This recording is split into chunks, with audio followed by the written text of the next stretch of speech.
Hello दोस्तों, नमस्कार। BPL institute of education channel में आप सभी का दिल से स्वागत है। मैं विनोद कुमार आप सभी का दिल से स्वागत करता हूं। जैसा कि आपको पता है, धमाका सीरीज के अंतर्गत हम राजस्थान में सीईटी की एक सीरीज लाए थे दोस्तों। उसी के अंदर हम राजस्थान के भूगोल की चर्चा कर रहे थे। राजस्थान के भूगोल में हमने बात की थी दोस्तों राजस्थान के अफवाह तंत्र की।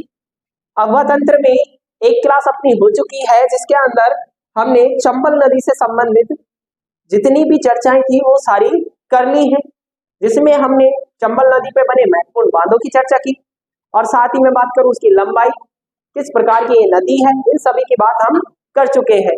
आज बात करेंगे इसी क्लास को आगे बढ़ाते हुए चंबल नदी की सहायक नदियों की।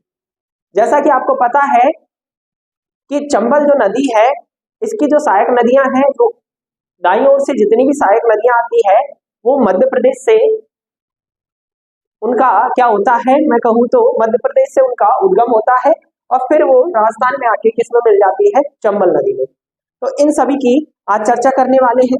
सभी दोस्तों को जोड़ दें और क्लास को अधिक से अधिक शेयर कर दें। तो शुरुआत करते हैं। कल हमने बात की थी दोस्तों ए नंबर पे बंगाल की खाड़ी की जितनी भी नदियां हैं, या मैं बात करूं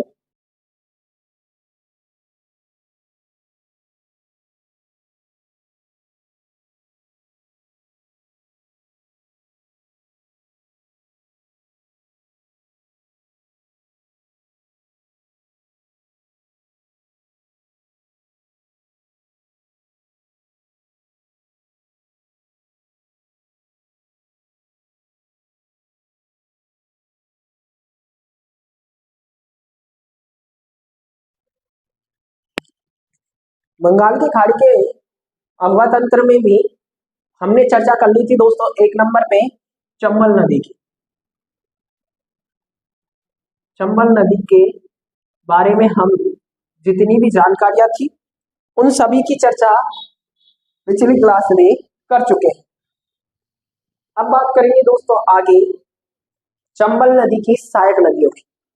दोस्तों बात करूं अगर चंबल नदी की सहायक नदियों की, तो महत्वपूर्ण सहायक नदियों में जैसे कि मैंने कल आपको कुछ सहायक नदियां लिखवाई थी, जिसमें बात करूं तो काली सिंध है। काली सिंध से आगे बढ़ोगी तो सीप है, कुन्नू है जो करौली में जाके मिलती है। ऐसी कुछ महत्वपूर्ण सहायक नदियां हैं। इसी के साथ और मैं बात करूं तो चंबल नदी की और सहायक नदियों में मेज है, बनास है, बामनी है और पार्वती है। ये सभी सहायक नदियां हैं, तो इनकी चर्चा हम इसमें आगे करने वाले हैं। तो चंबल नदी की सहायक नदियों में आप नदी क्रम में 2 नंबर पे हेडिंग लगाइए और 2 नंबर पे जिस नदी का नाम मैं बता रहा हूँ हेडिंग क्या लगाओगे आप, काली सिंध नदी। काली सिंध नदी, जो काली सिंध नदी है ये चंबल में मिलने वाली, मैं बात करूं तो महत्वपूर्ण एक सहायक नदी है। तो पहले तो हम चंबल नदी का एक मैप तैयार करते हैं और उसमें सभी सहायक नदियों की चर्चा करते हैं। ये कौन सी नदी बनाई है मैंने, यमुना। और ये जो नदी है एमपी से जिसका उद्गम होता है जनाबाव की पहाड़ी से, ये जो नदी बनाई है ये कौन सी है, तो चंबल। बात करें चंबल नदी की सहायक नदियों की, तो सबसे पहले जब ये राजस्थान में प्रवेश कर जाती है तो झालावाड़ की तरफ से एक नदी आके मिलती है और जो विंध्यन की श्रेणियों से निकलती है मध्य प्रदेश में और आकर किसमें मिल जाती है, बात करूं तो चंबल नदी में। और इस नदी का ही नाम क्या है, एक नंबर पे काली सिंध। काली सिंध।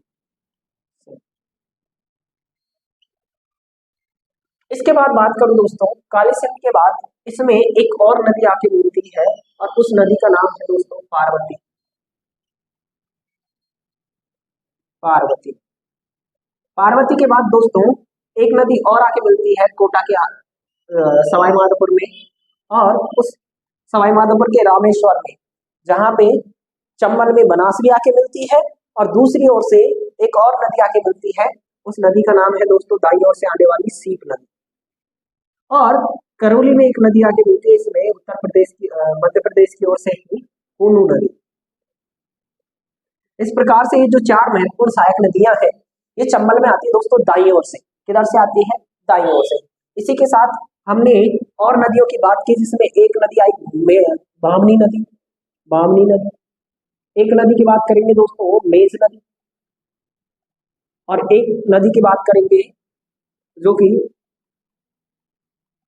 कि राजसमंद में खमनोर की पहाड़ी से निकलती है, और राजस्थान की सबसे महत्वपूर्ण नदी भी इसी को कहते हैं जिसका नाम है बनास नदी। इस प्रकार से ये जो सारी नदियां मैंने बनाई ये किसकी सहायक नदियां हैं? मैं बात करूं तो किसकी सहायक नदियां हैं? चंबल की सहायक नदियां हैं। अब इनमें भी जैसे मैं बात करूं बनास की बहुत सी सहायक नदियां हैं, काली सिंध की बहुत सहायक नदियां हैं, तो उन सब की भी हम चर्चा करेंगे। तो एक नंबर पे हम बात कर रहे हैं किसकी? काली सिंध की। तो इसमें हम चर्चा करेंगे काली सिंध से संबंधित जितनी भी सहायक नदियां हैं।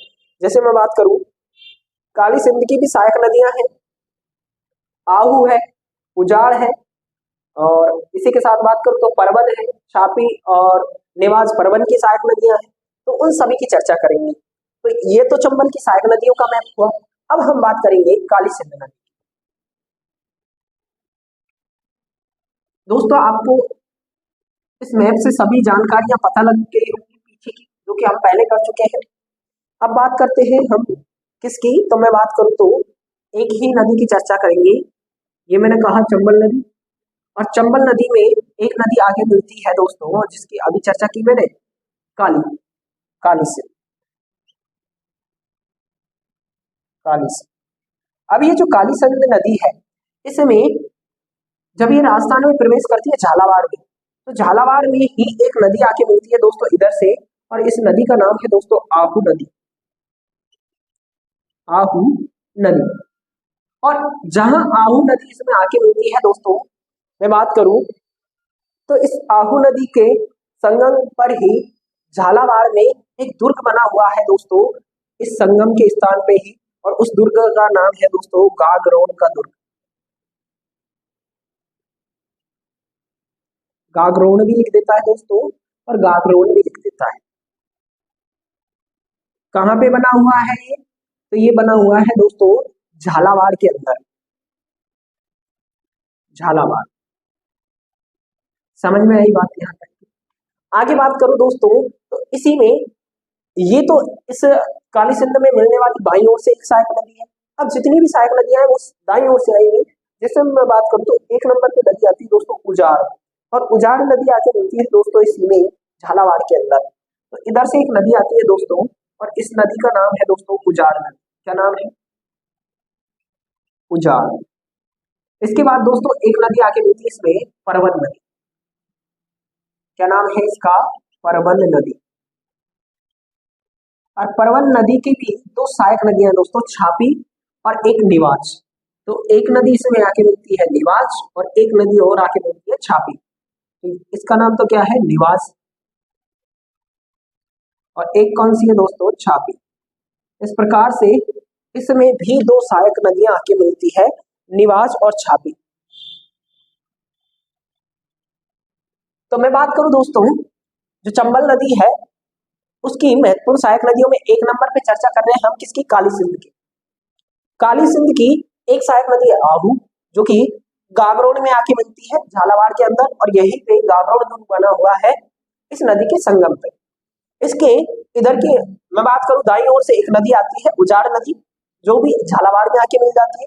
फिर एक नदी आती है जिसका नाम है दोस्तों परवन नदी, और परवन नदी की भी दो सहायक नदियां हैं, छापी और निवाज। ठीक है दोस्तों, ये निवाज है और ये छापी है, नाम ऊपर नीचे हो गए। अब इस मैप के बाद अब मैं आगे बात करूं महत्वपूर्ण कोई बांध भी है क्या इन नदियों में, तो उन बांधों की भी चर्चा कर लेते हैं। मैं बात करूं तो काली सिंध नदी पर एक बांध बना हुआ है दोस्तों, काली सिंध बांध। कौन सा बांध बना हुआ है दोस्तों? आहू नदी के मिलने से पहले इस नदी पर एक बांध है दोस्तों, और इस बांध की अगर मैं बात करूं तो इसका नाम है दोस्तों काली सिंध बांध, काली सिंध बांध। जो उजाड़ नदी है इस पर भी एक बांध बना हुआ है दोस्तों झालावाड़ में, और उस बांध का नाम है दोस्तों भीम सागर। क्या नाम है दोस्तों? भीम सागर। उजाड़ नदी पे जो बांध है उसका नाम क्या है दोस्तों? मैं बात करूं तो भीम सागर। यहां तक की बात समझ में आई। काली सिंध का उद्गम एक बार फिर बता दूं दोस्तों, मध्य प्रदेश के अंदर बागली की पहाड़ियों से होता है। जो काली सिंध नदी है इसका उद्गम कहां से होता है? मध्य प्रदेश के अंदर बागली की पहाड़ी से, एमपी। तो इस मैप को बनाओ। अब बात करते हैं नोट्स की। तो नोट्स में आप लिखना शुरू कर दे सबसे पहले काली सिंध नदी का उद्गम, और उद्गम में आप लिख दे दोस्तों बागली की पहाड़ी, बागली की पहाड़ी, बागली की पहाड़ी उद्गम। और उद्गम में लिखे दोस्तों सबसे पहले उद्गम बागली की पहाड़ी, बागल या बागलियन दोनों में से कोई भी शब्द यूज कर सकता है। बागली की पहाड़ी, और बागली की जो पहाड़ी है वो किसका भाग है? तो विंध्यन का, विंध्यन श्रेणी, विंध्यन श्रेणी कोष्टक में लिखते हैं ना। बागली की पहाड़ी एमपी से क्या होता है? इसका उद्गम होता है। बात करूं बहती है, और बहते हुए किस में आके मिल जाती है?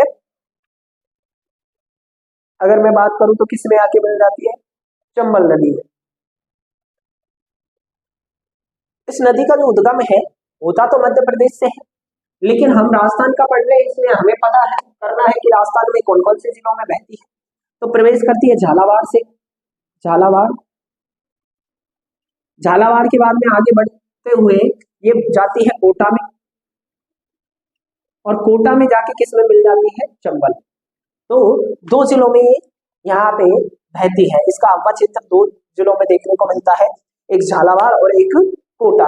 आगे मैं बात करूं दोस्तों झालावाड़ कोटा के बाद में, तो इस नदी का जो सहायक नदियां हैं उनकी चर्चा कर लेते हैं। लेकिन उससे पहले सहायक नदियों से पहले काली सिंध परियोजना की बात कर लेते हैं जो बांध बना हुआ है। तो इस नदी पर लिख लो, इसीलिए इस नदी पर काली सिंध, काली सिंध बांध परियोजना बनी, बांध परियोजना, और कोष्टक में लिखते हैं झालावाड़। कहाँ है ये? झालावाड़ बनी हुई है। काली सिंध नदी पर झालावाड़ में एक परियोजना बनी हुई है, और उस परियोजना का नाम क्या है? बात करें तो मैंने कहा काली सिंध परियोजना, परियोजना बनी हुई है। बात करूं इस परियोजना की तो कहाँ है? झालावाड़ में। आगे बात करें दोस्तों काली सिंध पे ही, तो इसमें एक लाइन और लिख दे जो कि इंपॉर्टेंट है। काली सिंध, काली सिंध व काली सिंध व आहू नदी के संगम पर, आहू नदी के संगम पर झालावाड़ में, झालावाड़ में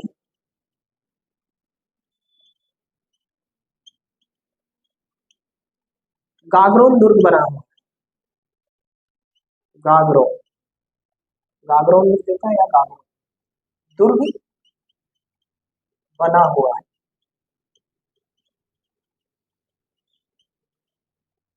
आगे बात करें दोस्तों, आगे इसमें लिखे आप दोस्तों काली सिंध की सहायक नदियां, इसकी सहायक नदियों की चर्चा कर लेते हैं। अब सहायक नदियों में एक नंबर पे आप हेडिंग लगाएंगे दोस्तों। पहले तो सहायक नदियों का नाम लिख दो, फिर उसमें से एक एक की बात कर लेंगे। तो सहायक नदियों में लिख दे दोस्तों आप सहायक नदियां,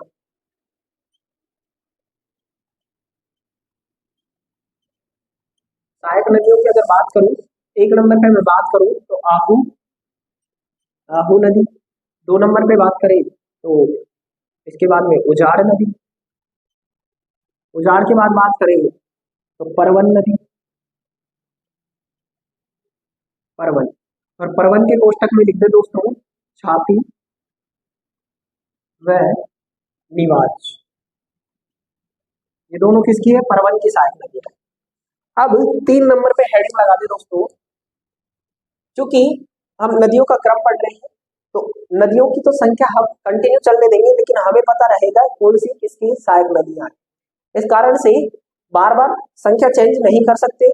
1 नंबर पे चंबल पड़ी, 2 पे काली सिंध। अब 3 नंबर पे हम किसकी सहायक पढ़ने वाले हैं, समझ में आ गया, काली सिंध। तो 3 नंबर पे आप लिख दे, ये बड़ी मात्रा में, 3 नंबर पे आप लिख दो दोस्तों आहू नदी। हेडिंग क्या लगा दोगे, आहू नदी, जो कि किसकी सहायक है, पहले तो किसकी सहायक है, काली सिंध। काली सिंध किसकी है, चंबल की। चंबल किसकी है, यमुना की। यमुना किसकी है, गंगा की। गंगा किसकी है, तो गंगा बंगाल की खाड़ी। बंगाल खाड़ी में जाके अपना जल मिला। बात समझ में आ गई, चलो आगे बढ़ते हैं। अब आहू नदी की मैं अगर बात करूं दोस्तों, तो इसका उद्गम होता है दोस्तों सुसनेर से। और सुसनेर कहाँ है अगर बात करें तो ये भी मध्य प्रदेश के अंदर है। तो आहू नदी में उद्गम में लिख दे दोस्तों सबसे पहले उद्गम, और उद्गम में लिख दे आप सुसनेर। सुसनेर कोष्टक में लिख दे एमपी। कहां से होता है, सुसनेर से। बहती कहां है, तो झालावाड़ में बहती है। झालावाड़, वह झालावाड़ में बहते हुए गागरोन के पास, गागरोन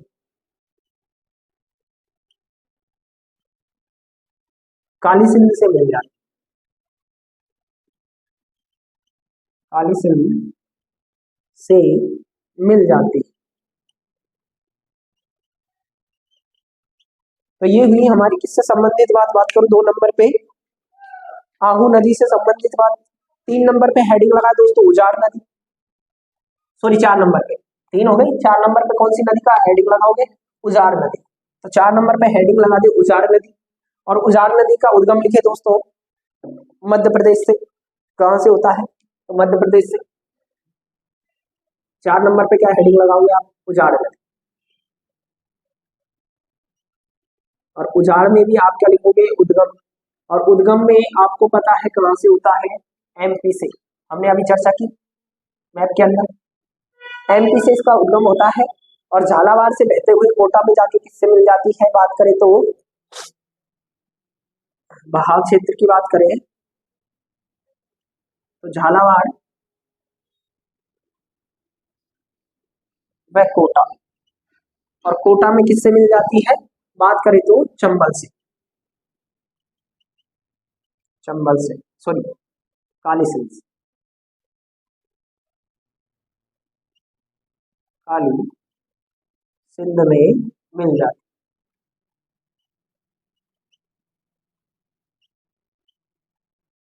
आगे बात करें दोस्तों अगली नदी की। अच्छा, इस पे एक बांध बना हुआ है, मैंने अभी आपको मैप में बताया था, तो उस बांध का भी लिख दे बांध। और बांध कौन सा है, भीम सागर। कौन सा बांध बना हुआ है दोस्तों, भीम सागर। कोष्टक में लिख दे झालावाड़। कहाँ है, झालावाड़। यहाँ तक की चर्चा समझ में आई होगी दोस्तों आपको। भीम सागर जो बांध है वो कहाँ बना हुआ है, झालावाड़ में। एक बार फिर से रिवीजन करवाऊं, अभी तक मैंने 2 जो नदियां पढ़ाई है आपको, 2 या 3, जिसमें पहली हमने बात की काली सिंध की।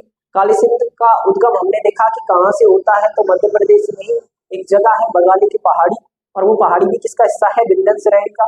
वहां से उद्गम होने के बाद में झालावाड़ में प्रवेश करती है, और झालावाड़ से बहते हुए कोटा में प्रवेश करने के बाद किसमें जाके मिल जाती है, बात करूँ तो चंबल नदी में। उसके बाद में हमने बात करी काली सिंध की भी सहायक नदियों की, जिसमें हमने बात की आहू नदी की। और आहू नदी का उद्गम है, जो कि मैंने बात की कहां से होता है, मध्य प्रदेश में एक जगह है सुसरेरा। और वहां से उद्गम होने के बाद में ये नदी झालावाड़ में आकर के गागरोन के पास किस में मिल जाती है, काली सिंध में, जहां पे एक दुर्ग भी बना हुआ है, और उस दुर्ग का नाम क्या है, मैं बात करूं तो गागरोन का दुर्ग। अच्छा, उस दुर्ग के आगे ये भी लिख सकते हो दोस्तों, ये कैसा दुर्ग है, जल दुर्ग है। दुर्गों की एक श्रेणी होती है दोस्तों, हिस्ट्री में पढ़ोगे, कल्चर हिस्ट्री में, जो आप राजस्थान के कल्चर हिस्ट्री की बात करोगे तो वहां पे आपकी दुर्ग से संबंधित बात होगी, जिसमें आपको बताया जाएगा कि जल दुर्ग होता है, एरण दुर्ग होता है, गिरि दुर्ग होता है, दान दुर्ग होता है। तो ये दुर्गों की कुछ श्रेणियां हैं, है ना। तो मैं बात कर रहा हूँ, आगे बात करूँ, इसके बाद हमने चर्चा की जस्ट उजाड़ नदी की। और उजाड़ नदी का उद्गम भी मध्य प्रदेश से होता है, जिसपे एक बांध बना हुआ है झालावाड़ में, भीम सागर। यहाँ तक की बात समझ में आ गई होगी। आगे बात करते हैं, हेडिंग लगा दो 5 नंबर पे अगली नदी की। और अगली नदी में हेडिंग लगा दो दोस्तों हेडिंग लगा दे अगली नदी की। आप परवन नदी।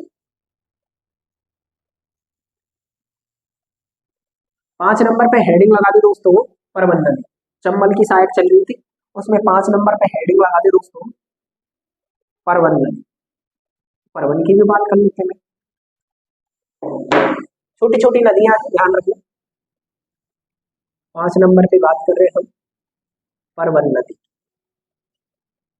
जो परवन नदी है इसके उद्गम की बात करें तो इसका भी उद्गम कहाँ से होता है, मैं बात करूं मध्य प्रदेश में एक पठार है दोस्तों, मालवा का पठार। उद्गम मालवा का पठार, कोष्टक में लिखते हैं। समझ में आई बात? कहां से उद्गम होता है तो मालवा का पठार मध्य प्रदेश से इसका उद्गम होता है। बहती कहाँ है तो ये राजस्थान में 3 जिलों में बहती है। कितने जिलों में बहती है? राजस्थान के 3 जिलों में बहती है। उसके बाद काली सिंध में मिलती है, और काली सिंध में भी ये नदी जब मिलती है, बात करूं तो उससे पहले कितने जिलों में बह लेती है? 3 में। तो भाल क्षेत्र की अगर बात करें कौन कौन से जिले हैं, तो सबसे पहले तो ये इसका भाव क्षेत्र देखने को मिलता है झालावाड़। झालावाड़ के बाद ये चलती है बारां, और बारां के बाद ये चलती है कोटा, और कोटा में जाके किसमें मिल जाती है तो काली सिंध। काली सिंध में मिल जाती है। समझ में आ गई बात? बात करें परवन नदी की, तो परवन नदी पे एक सिंचाई परियोजना है, इसी के नाम से, नदी के नाम से ही, तो उसका भी नाम लिख दे दोस्तों। इस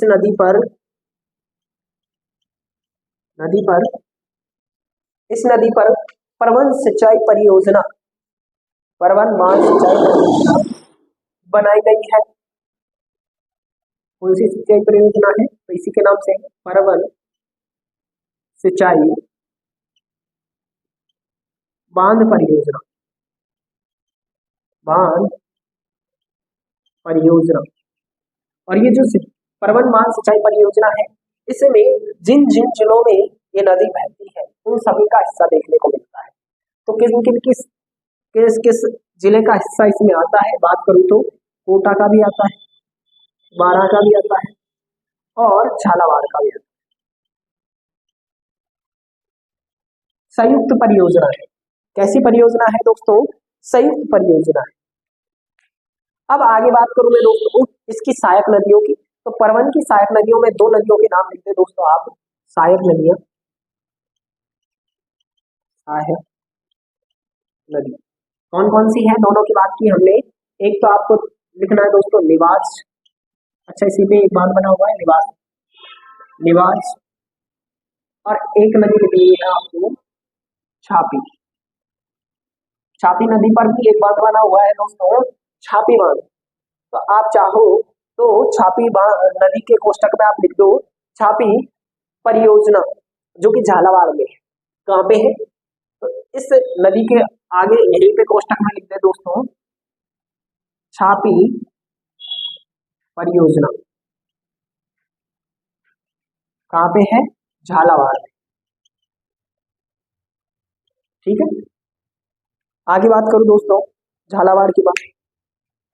इस परियोजना के बारे में ज्यादा कुछ है नहीं। अब आगे अगर मैं बात करूं दोस्तों 6 नंबर पे, तो 6 नंबर पे आप हेडिंग लगा दे दोस्तों पार्वती नदी। काली सिंध नदी से संबंधित जो चर्चाएं थी वो यहाँ समाप्त होती है। काली सिंध नदी का जितना भी क्षेत्र है उसकी सहायक नदियां हैं, और मैं बात करूं कोई परियोजना है, उन सब की बात कर ली। अब आप अगली हेडिंग लगा दे दोस्तों 6 नंबर पे पार्वती नदी, जो कि काली सिंध के बाद मैं बात करूं मध्य प्रदेश की ओर से आकर मिलने वाली महत्वपूर्ण नदी है।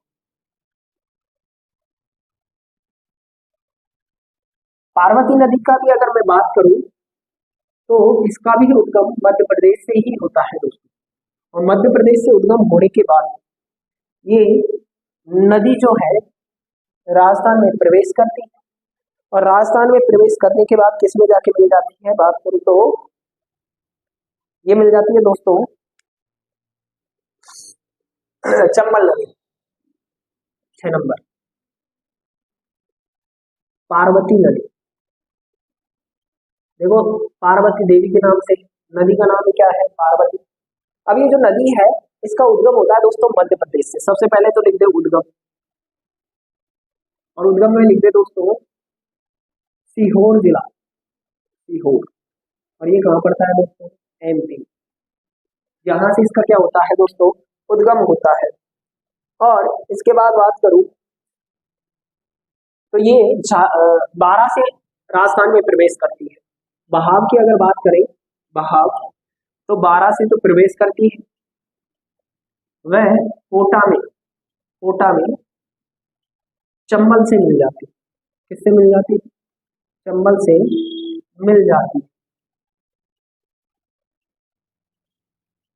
चंबल नदी में कहा जाके मिल जाती है, बात करूं तो कोटा के अंदर आके, और चंबल नदी में मिल जाती है। कौन सी नदी की बात कर रहा हूँ, पार्वती नदी की। और पार्वती नदी की भी कुछ महत्वपूर्ण सहायक नदियां हैं, जिसमें बात करूं तो एक अंधेरी नदी है, एक वर्णी नदी है, एक लासी नदी है। तो सहायक नदियां, सहायक नदी जिसमें बात करें तो मैंने कहा अभी जस्ट की एक लासी है, अंधेरी है, वर्णी है। तो आप नाम लिख लें इनको का, वर्णी, लासी, ये क्या है, इसकी सहायक नदियां हैं। वर्णी, लासी, और लिखना चाहे तो अंधेरी भी लिखना दोस्तों, अंधेरी। ये क्या है, इसकी सहायक नदियां है। तो पार्वती नदी से संबंधित जो चर्चाएं हैं वो इतनी ही, इससे संबंधित कोई ज्यादा फैक्ट हमें देखने को नहीं मिलते। अब मैं आगे बात करता हूँ दोस्तों अगली सहायक नदी की। 7 नंबर पे आप हेडिंग लगा दे दोस्तों सीप नदी की, जो कि किससे मिलती है, आके कोटा में, सॉरी सवाई माधोपुर में, रामेश्वर में आके किससे मिल जाती है, बात करें तो चंबल से मिल जाती है। तो 7 नंबर पे आप हेडिंग लगा दे दोस्तों अगली नदी, और जिस नदी की हम चर्चा करेंगे 7 नंबर पे हम बात करने वाले हैं किसकी, सीप नदी। सीप जो नदी है ये किस में मिलती है, बात करें तो चंबल में। उद्गम की बात करें तो जैसा कि आपको पता है इसका भी उद्गम कहाँ से होता है दोस्तों, मध्य प्रदेश में। और मध्य प्रदेश में भी श्योपुर के क्षेत्र से इसका क्या होता है, उद्गम होता है। मध्य प्रदेश में एक जगह है दोस्तों श्योपुर, और श्योपुर जो क्षेत्र है यहीं से इसका क्या होता है, उद्गम। बहाव क्षेत्र की बात करें तो सवाई माधोपुर के, सवाई माधोपुर के रामेश्वरम, रामेश्वरम में चंबल व बनास से मिलकर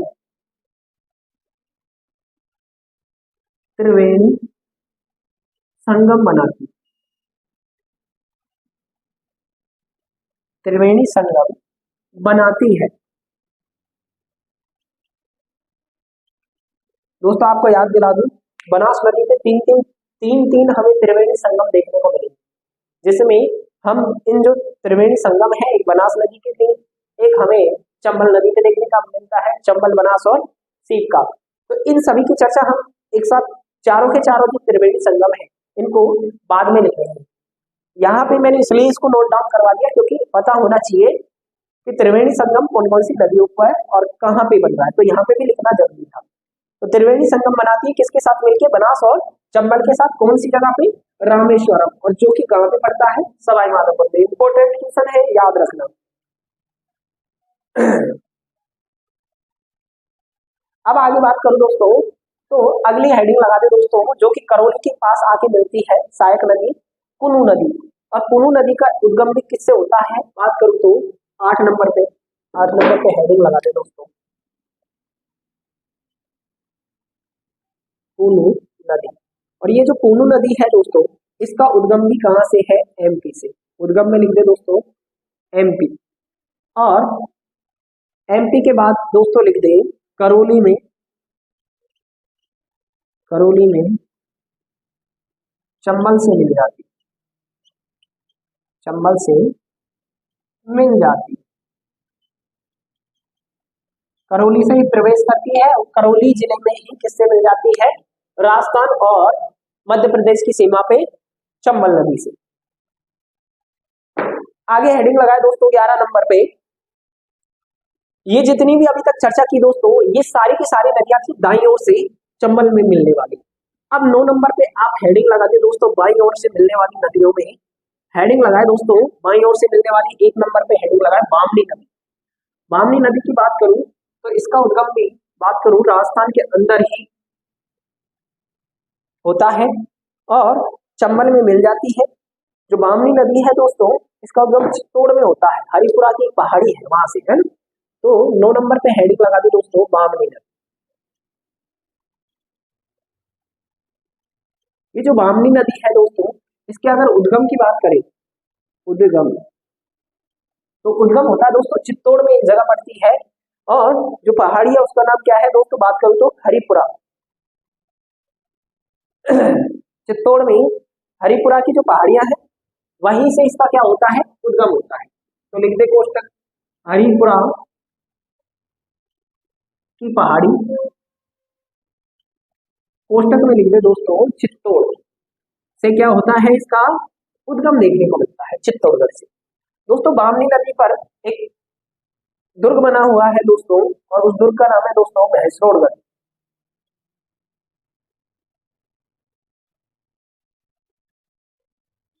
और बात करूं इस बामनी नदी की, तो ये जो बामनी नदी है चित्तौड़गढ़ जिले में ही किससे मिल जाती है, बात करें भाव की तो चित्तौड़ में बहती है, और चित्तौड़गढ़ जिले में ही किससे जाके मिल जाती है, चंबल से। तो चित्तौड़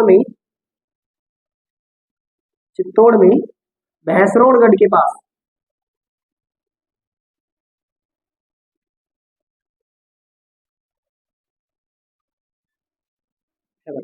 भैंसरोडगढ़ के पास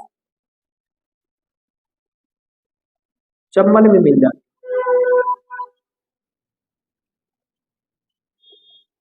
जाती है। एक बार फिर याद दिला दूं दोस्तों, दाईं ओर से मिलने वाली सहायक नदियों की हम चर्चा कर चुके हैं। अब जो हमने चर्चा शुरू की है बामनी नदी से, ये जो नदियां हैं ये आके मिलेंगी चंबल में बाईं ओर से, जिसमें हमने बात की 9 नंबर पे कौन सी नदी है, अगर नदियों की सीरियल ले तो 9वां नंबर, लेकिन अगर चंबल में बाईं ओर से मिलने वाली नदियों की बात करें तो 1 नंबर पे कौन सी नदी आएगी, बामनी नदी, जिसका उद्गम कहां से देखने को मिलता है, बात करूं तो चित्तौड़ के अंदर हरिपुरा की पहाड़ियों से, और जाकर भैंसरोडगढ़ में किससे मिल जाती है, चंबल नदी से। 10 नंबर पे हेडिंग लगा दे दोस्तों आप मेज नदी। मेज जो नदी है इसकी भी अगर मैं बात करूं दोस्तों, इसके उद्गम की, तो इसका उद्गम होता है दोस्तों भीलवाड़ा से, और भीलवाड़ा से बहते हुए बूंदी में लाखेरी के पास किससे मिल जाती है, चंबल से मिल जाती है। तो सबसे पहले मेज नदी का उद्गम लिख दें, उद्गम, और उद्गम की अगर बात करें तो भीलवाड़ा, भीलवाड़ा जिले से, है ना, राजस्थान। बात करें तो भीलवाड़ा से बहते हुए, मैंने कहा बूंदी में एक जगह है लाखेरी, और लाखेरी में राजस्थान की प्रथम सीमेंट फैक्ट्री भी है, आपको याद हो तो, है ना। तो ये भी ध्यान रखें, जब हम उद्योगों की चर्चा करेंगे तो सीमेंट उद्योग की चर्चा करेंगे, तब आपको इस चीज की जानकारी दी जाएगी। बात करूं उद्गम की, उद्गम कहां से, भीलवाड़ा से, और भीलवाड़ा में बहते हुए, भीलवाड़ा व बूंदी से बहते हुए लाखेरी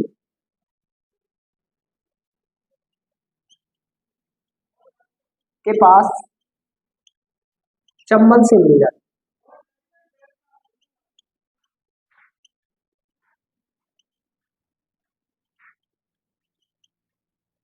जाती है। तो बात हुई हमारी मेज नदी से संबंधित। अच्छा, मेज नदी नदी की कुछ सहायक नदियां भी, तो इस मेज नदी की सहायक नदियों की भी बात कर ली, सहायक, और सहायक नदियों में आप एक दो का नाम लिख लें जो इंपॉर्टेंट है। बात करूं तो जैसे कुटाल नदी है, जिसको कुराल भी बोल देते हैं, एक मांगली है, कुराल मांगली, और नए गांव की खाल। तो इनमें से आप जो इंपॉर्टेंट है वो तो एक तो है नया गांव की खाल, नया गांव की खाल,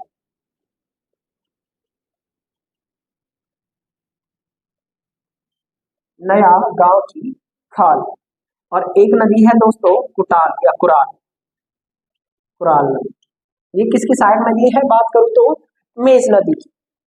अब हेडिंग लगा दे दोस्तों जो कि इंपॉर्टेंट है 11 नंबर पे, बंगाल के अफवाह तंत्र में सबसे इंपॉर्टेंट नदी चंबल के बाद अगर कोई है तो यही नदी है, और जिसका नाम है दोस्तों बनास नदी, जिसका उद्गम राजसमंद में खमनोर की पहाड़ी से होता है, फिर चित्तौड़ में जाती है, और चित्तौड़ में बहने के बाद बात करूं तो भीलवाड़ा, भीलवाड़ा के बाद चित्तौड़ में बहने के बाद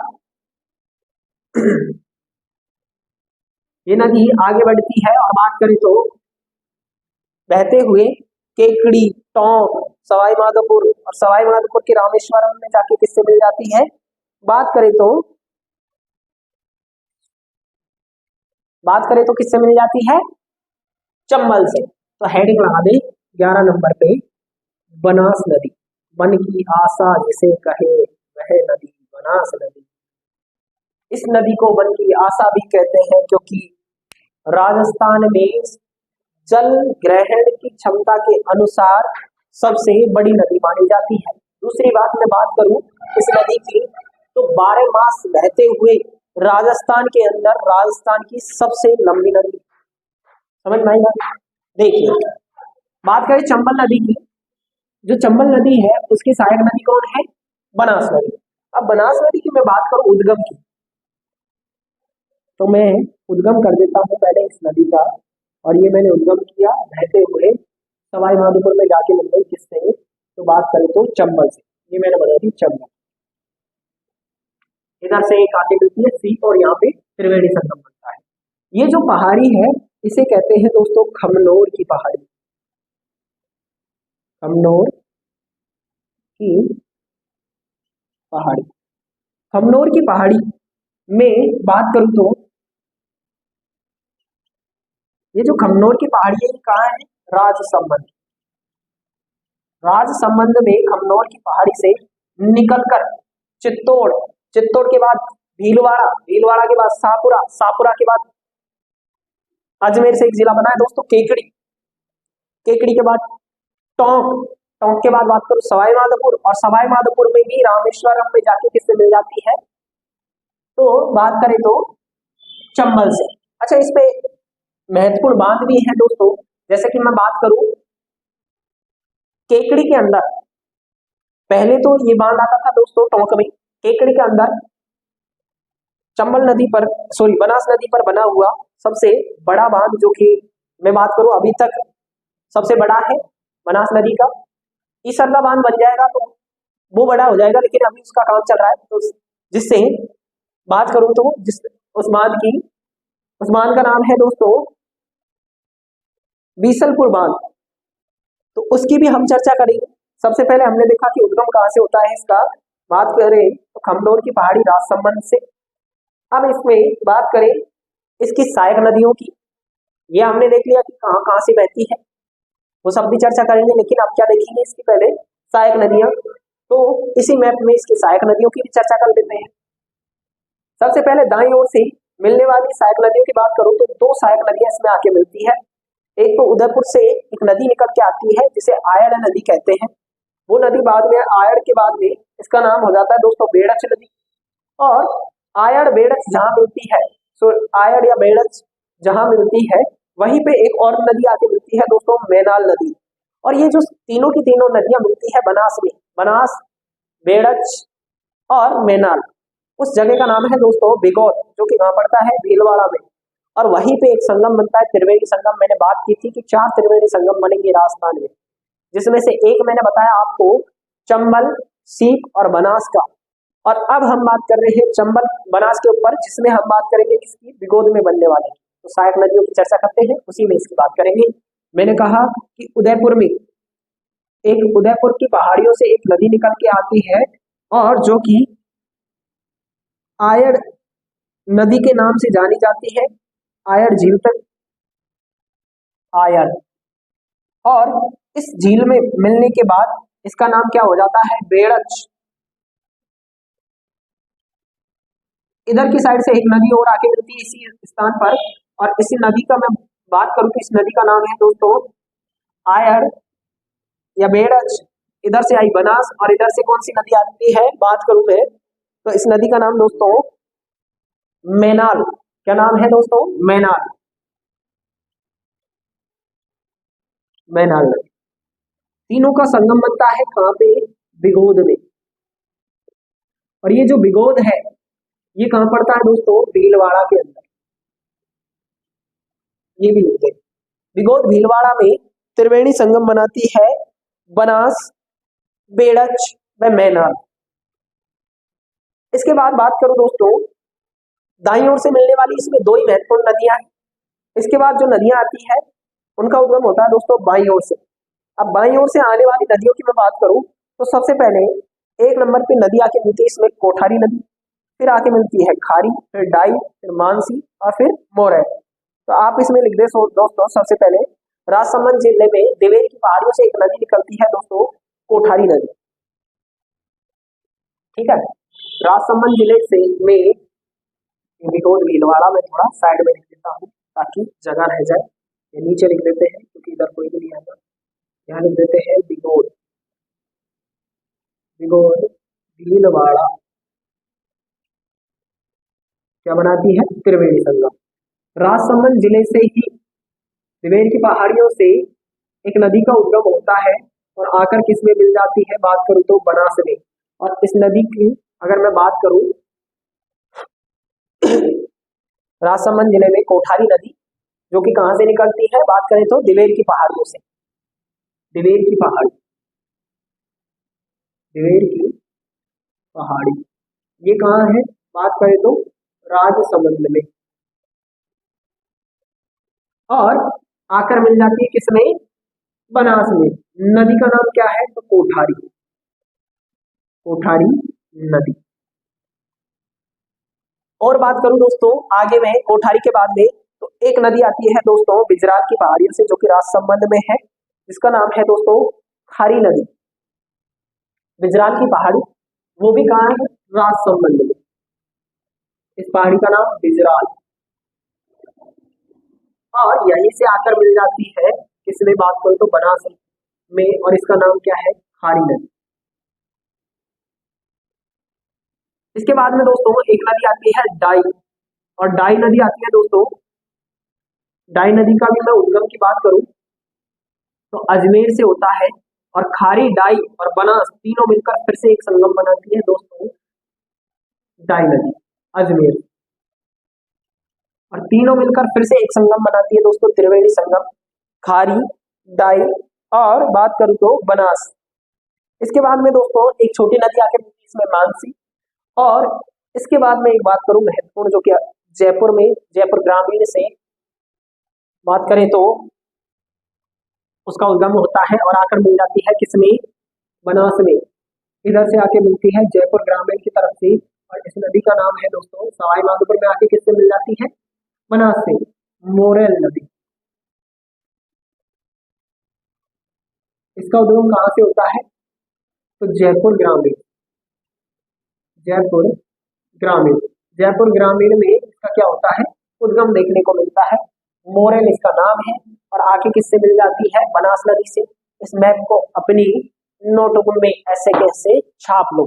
उसके बाद चर्चा करेंगे शुरू किससे संबंधित? बनास नदी से संबंधित। अच्छा, जो महत्वपूर्ण बांध है उनकी चर्चा हम आगे करेंगे है ना।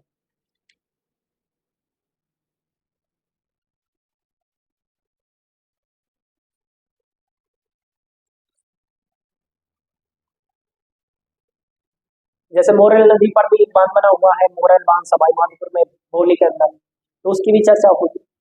सबसे पहले इस मैप को बनाए फिर उसके बाद हम बनास नदी से संबंधित चर्चा करते हैं।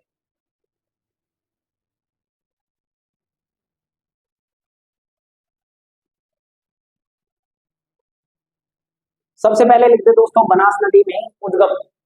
क्या लिख दे दोस्तों? उद्गम। और उद्गम की बात करें तो खमनोर की पहाड़ी,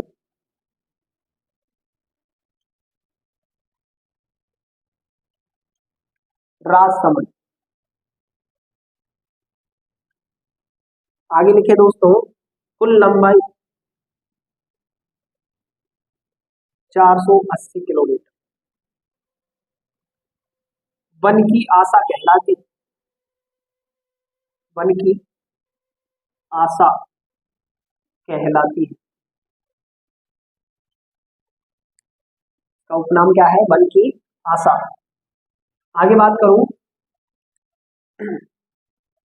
आगे बात करें अगर दोस्तों, तो इसी नदी की,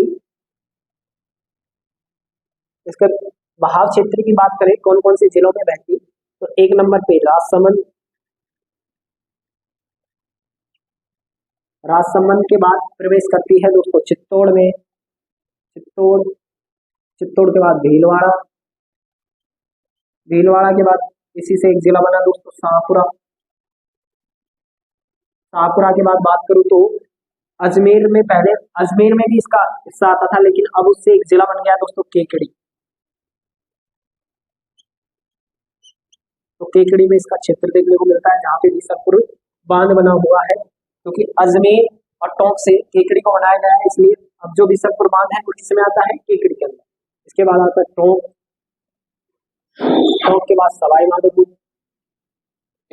और सवाई माधोपुर में जाके किससे मिल जाती? बनास, सॉरी चंबल से मिल जाती, चंबल से मिल जाती।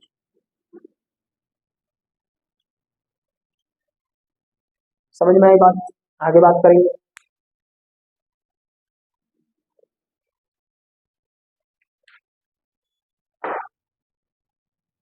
आगे बढ़ते हैं दोस्तों, यहाँ तक की चर्चा अभी तक हो चुकी है दोस्तों। नदियों को पढ़ने के लिए मैपिंग की बहुत ज्यादा जरूरत पड़ती है, और मैपिंग की अगर मैं बात करूं, मैप आपके दिमाग में ऐसे कैसे छपा होना चाहिए। जितना ज्यादा आप मैप को देखकर नदियों को पढ़ोगे उतनी ही ज्यादा आसान होती जाएगी नदियों को पढ़ना। इसलिए आपको क्या देख के पढ़ना चाहिए? मैप को देखते हुए इन नदियों का क्या करना चाहिए? अध्ययन करना चाहिए। बात करें आगे किससे संबंधित? बनास नदी से संबंधित ही। तो मैंने एक बात कही थी कि राजस्थान में बहने वाली सबसे बड़ी नदी है, तो इसी में लिख दे दोस्तों राजस्थान में पूर्णतः बहने वाली, पूर्णतः बहने वाली सबसे लंबी नदी,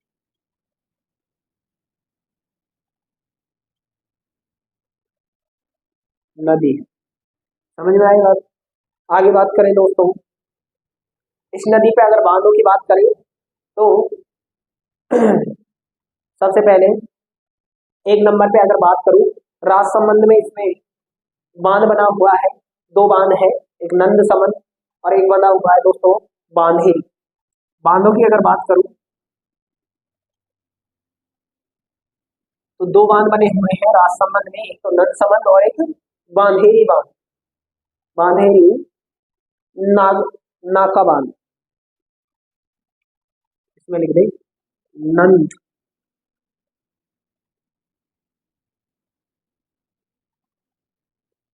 नंद समंद। एक नंबर पे लिख दे दोस्तों नंद समंद।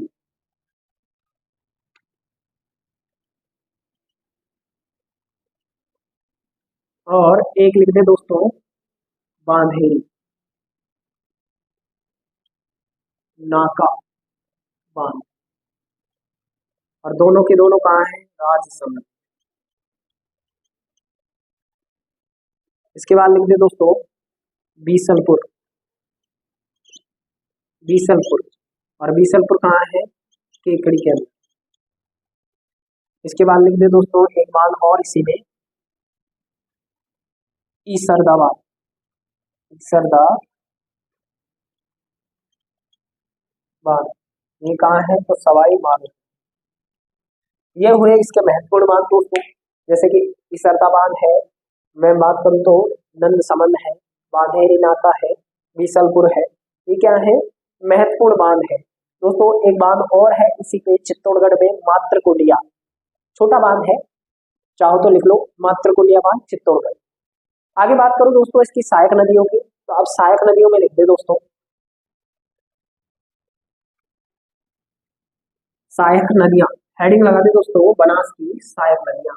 और इन सहायक नदियों की चर्चा हम करेंगे दोस्तों अगली क्लास में। तब तक के लिए धन्यवाद। जय हिंद, जय भारत। आप इस क्लास को सभी लोगों को शेयर कर दें, अधिक से अधिक लाइक करें, कमेंट करें, शेयर करें। धन्यवाद।